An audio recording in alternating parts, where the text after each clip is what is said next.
There are 4 key elements that are important for successful implementation of active support.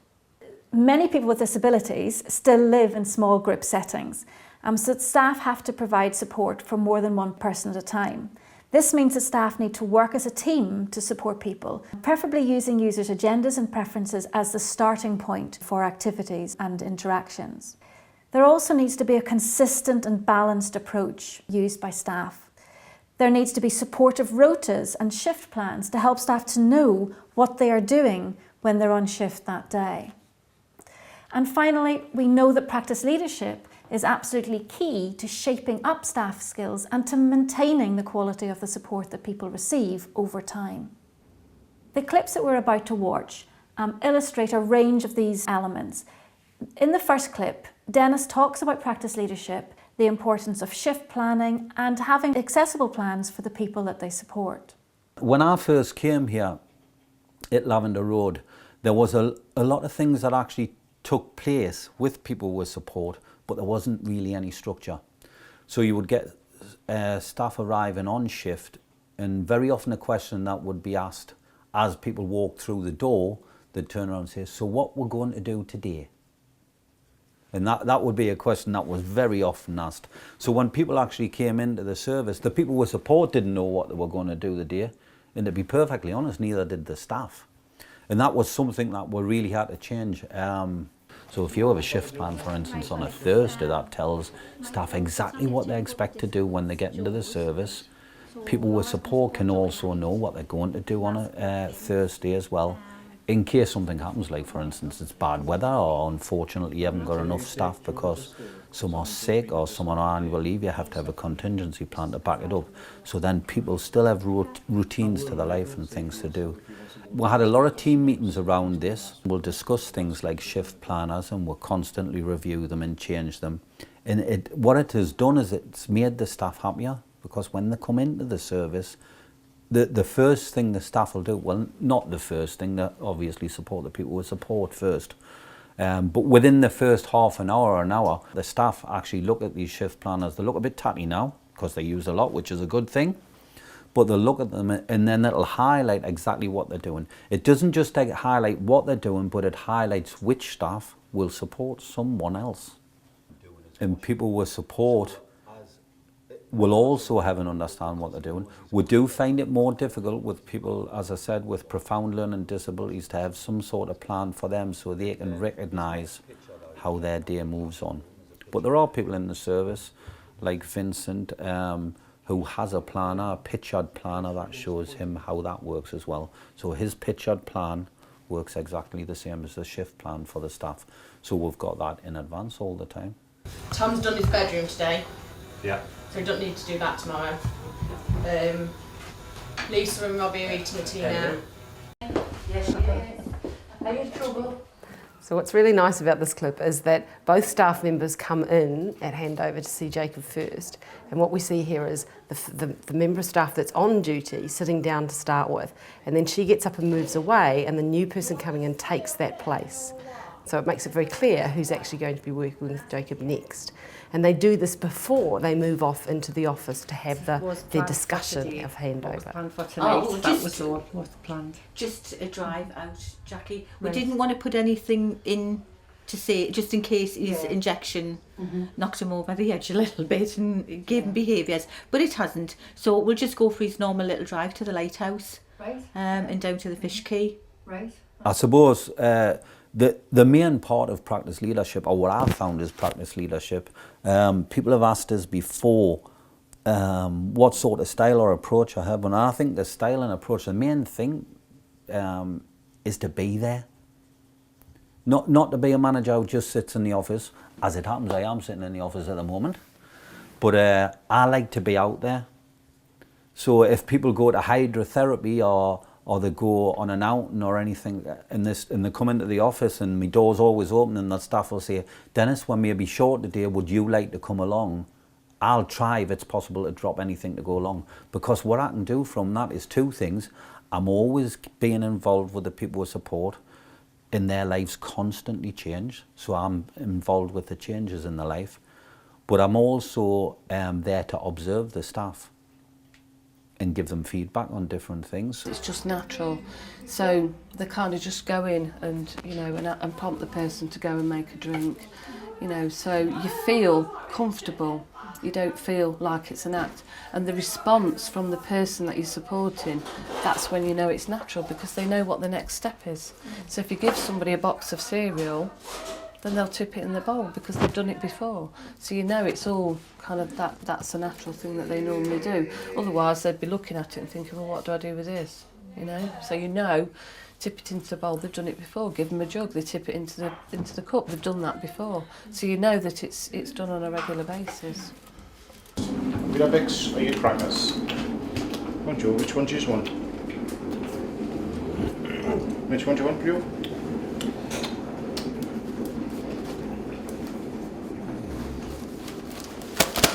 Come on there, Mo. Good choice, Joseph. Hey, Joe.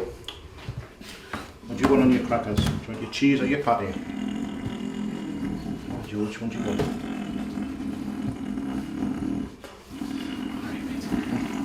Joe, you going to tell us which one you want on your crackers? Oh, come on. Do you want your patty, Joe, or your cheese?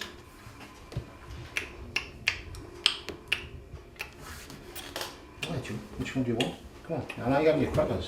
Patty, they want on me. Well, you choose your patty first. Yeah, you know when he had the patty and the cheese bread, I noticed that he sort of did patty then cheese bread and it threw you a bit, didn't it?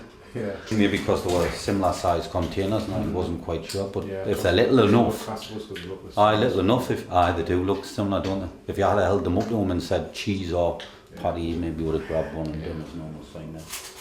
Of course, it's worth considering that Joe might actually have wanted both pate and cheese on his crackers. Well done, Joseph, you enjoying it? Not disturb you, mate.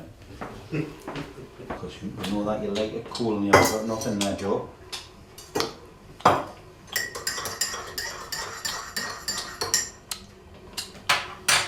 Now what we'll do, Joe, is get a different cup, because I know you don't like this.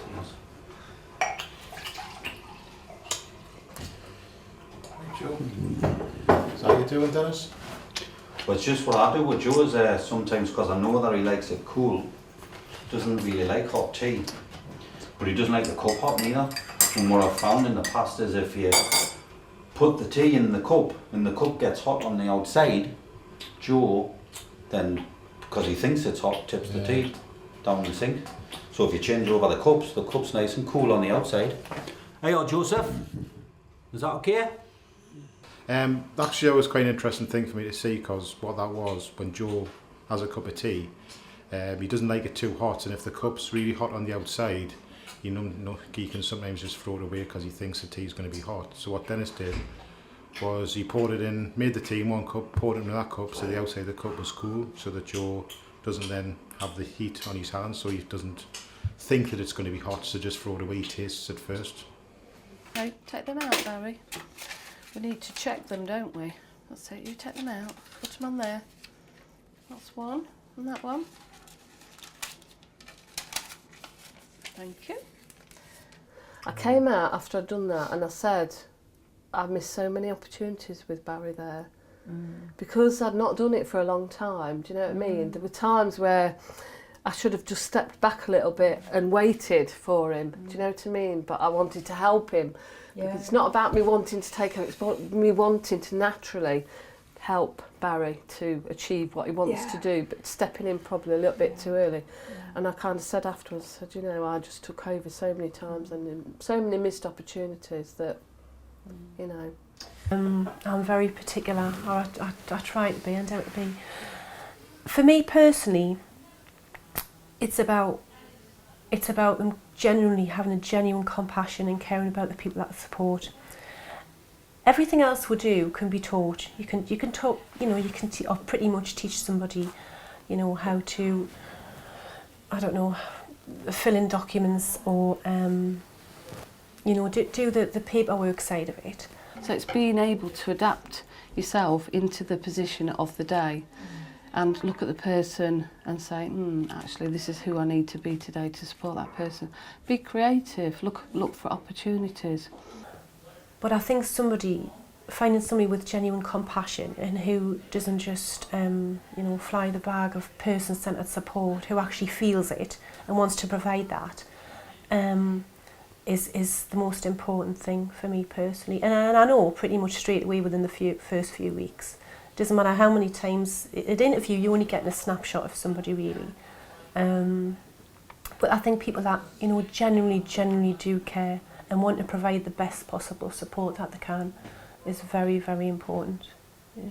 It can't always wait, you see, for a month away. When you see some really good support, it's just about saying to that person, well done, that was absolutely brilliant. Look at what the person's achieved. And I think that, for staff, it's a real building somebody's confidence, to actually think, actually, I've done that with that person, I've supported that person to achieve that. Implementing active support requires ongoing management commitment, attention and action.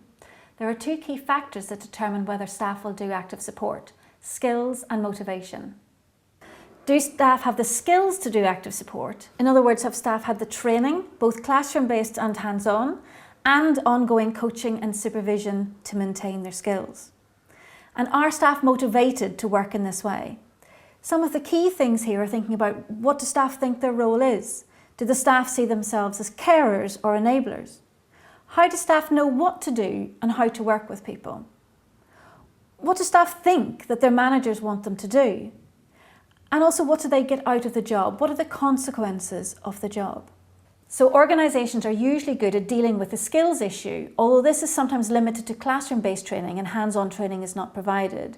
However, motivation is often forgotten as a factor that is important. We know, for example, that staff who think that their managers want them to do paperwork will do paperwork. If they think that managers want them to enable people, then they're much more likely to do that. Helping staff feel valued is an important part of creating the right motivational context. The following clip illustrates how Dennis tries to help staff feel motivated in his service. To make those staff feel valued, we have leadership teams, or we have coaches meetings, or we have practice surgery meetings. So what I try to do is invite different staff along to that. It's not always the seniors that come along. And I think it's probably part of the way that I've instilled into the staff team now that they're valued, that when I go up to the staff team and ask them to record 1-minute stories and that, it doesn't matter whether they're a support worker or whether they're a senior or whatever they are, night staff worker, they still think, yeah, I've got something to say and I know that Dennis values that.